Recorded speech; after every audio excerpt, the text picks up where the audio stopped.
Hi there, this is W-teck, and we got an interchange game with a machine gun, so this is going to be great. You know it's going to be. It's Domination, so it's very long range. There's points to capture, and there's no time to waste. And, man, have you ever had that, it feels like after you brush your teeth, you just get... Does anyone else feel like you just tasted death in your mouth? It's like a minty death. I feel like I'm the only one. On another subject, similar though. Weird that you can go off on a subject that's similar. Hi guys. I know that this actually works, and it's not fake. But I've always known this for a long time. I never do it though. It's a way to test if you have bad breath, and all you do is just lick the back of your hand, and if it smells bad, just lick the back of your hand, and that's basically what you're. I imagine tons of people are trying this right now, or probably two over the many. But yeah, the back of your hand will basically smell exactly what what your mouth smells like. So you should probably wash your teeth if it smells bad, and if it doesn't, I always give props to people that actually also wash their tongue. I feel like it's not something people do. I feel like it's necessary. I feel like I'm the only a little bit weird for that. I have my own toothbrush specifically for it. It's a little weird, but it feels so much more hygienic. I don't know why. It's a very germaphobe thing to do on my part. There was this one time in Mexico where they had this one kind of toothpaste. Like I went on a vacation in Mexico, and they have a hotel, and they give you toothpaste, and they give you soap and stuff that just comes in the place. And I remember this being like, it was like the most delicious toothpaste in the world. It didn't like taste bad, so you basically almost wanted to eat it. It was really good. Does that sound weird? Kind of does, doesn't it? It tasted like mangoes, I believe, and like strawberries. It was very fruity. Yeah, it was good. Actually, it's a good thing that I got into the topic of vacation in this Mexico place, because it was probably like my best favorite vacation I've had. It was in a little strip off the, where everyone goes to Mexico, that one strip with all the nice beaches.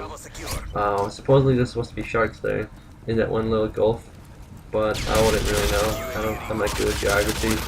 And this place was amazing. It was so big that they had these little carts driving around with people driving cars like pretty much taxis, and it was basically like this whole place was pretty much like in a forest kind of area, and there was a beach at the end, and they had paths going all around the place, like around it was like Six Flags. They had a path going mainly around, they had some in between, some restaurants were on the side, some were in the middle, the hotels were in the back by the beaches, not the hotels, but places where you sleep, and it was really nice. I don't think I've had a better vacation than that. Like they had, in the very dense parts of the forest, they had like these little wooden bridges that you go through, and I used to love to go through them, just exploring, because it looked like one of those bridges from a movie, like Indiana Jones, where like we crossed that wooden bridge over a giant hole, over a giant crypt kind of area, and as you could picture, it would be wooden. And that's exactly kind of what it looked like, a bunch of logs tied together. There used to be, I think there were also crocodiles. There used to be crocodiles in like the little river parts. There was like these little streams. They had like some zoo parts where you could look at animals, flamingos and shit. The food was amazing. There were like burgers, all you can eat. At the beach, it was like a huge beach with pretty much white sand and blue water. Pretty much clear water, not blue, and I remember the sand being always hot and clear. I remember there used to be an entertainment at the end of the day at like this one little area theater. They always had like stand-up kind of stuff and shows and like dancers, and it used to be so cool. They had some people dress up in like mascot kind of suits and dance around. It was really amazing. I liked it a lot. I think also my cousins went there, which is kind of weird because I don't see my cousins a lot. And they just showed up on the last day and just hung out with them a lot. I think like, oh yeah, actually, I can't believe I almost forgot this, but I remember seeing there was a person I met there that also was like ironically from the same area as that I lived in, and their family had a girl that was pretty much my age as well, and we just hung out the whole time for like the week. And she was really cool, and we even like, she was anxious to get my number afterwards, and I was anxious to get hers, but then after that we just didn't see each other at all, which is a shame. We just like got each other on Facebook, and it's like mission accomplished, get back to our regular lives, which is really sad. They like, I think she was with, I think either her brother or cousin. Was really cool. We were like, on the last day we planned to like meet each other up at the sports bar, and we just failed utterly. But all the days passed before that. It was pretty cool. Like the last day just failed, and we went off on tangents. Hilarious. Yeah, it was a good place. Vacation. There was also like Mexico vacation that was pretty good. Not Mexico, goddamn Florida. I like how I said Mexico immediately after I just explained that like vacation I've had. I know there's tons of people that go to like cruises, and some people go to like Alaska or like very natural area places, like mountains or plains, not plains, mountains or some forest, or like to see a lake or cabin.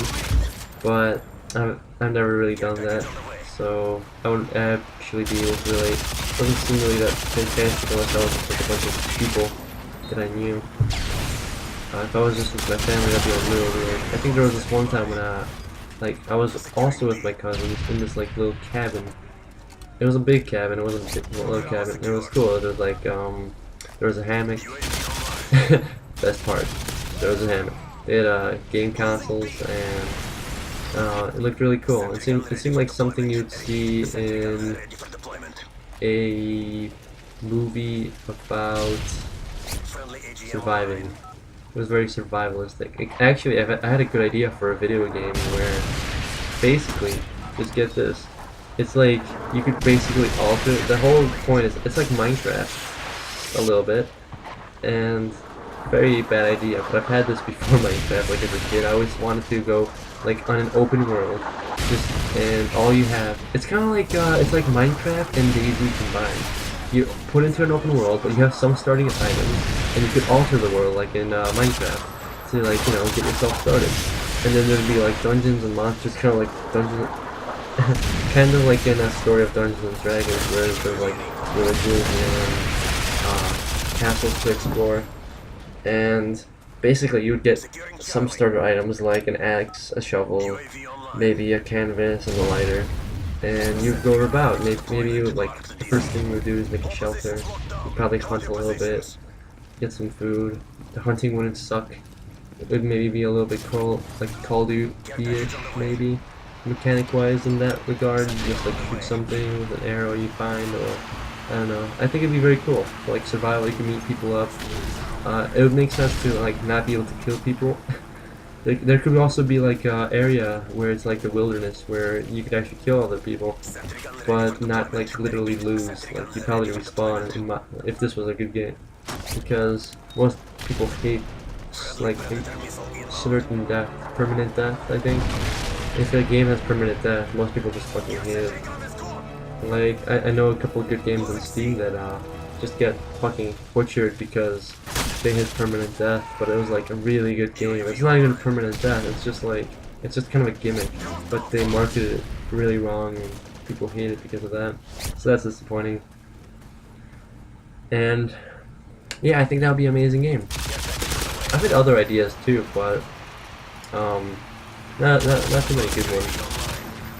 You know, it's not really like, I don't have a really position too many games anyway, so there's no really point to like think about it. Yeah, UAV. So in this game, basically, I have the kill streaks, airstrike, sentry, and radar, as before in another video, because with the M60 you don't get as many kills right away. Like you can get a lot of kills, but you can get ganked out like very easily because you don't have a lot of mobility. So having smaller kill streaks is very nice, and it's very supportive for your team to get those radars. And for domination, it's good. Like it just helps you get like those points, like airstrike a point and put a sentry in a point. But yeah, that's basically it for the game. Hope you enjoyed. And helicopter for the ending kill. Look at that. It's coming up. And goodbye.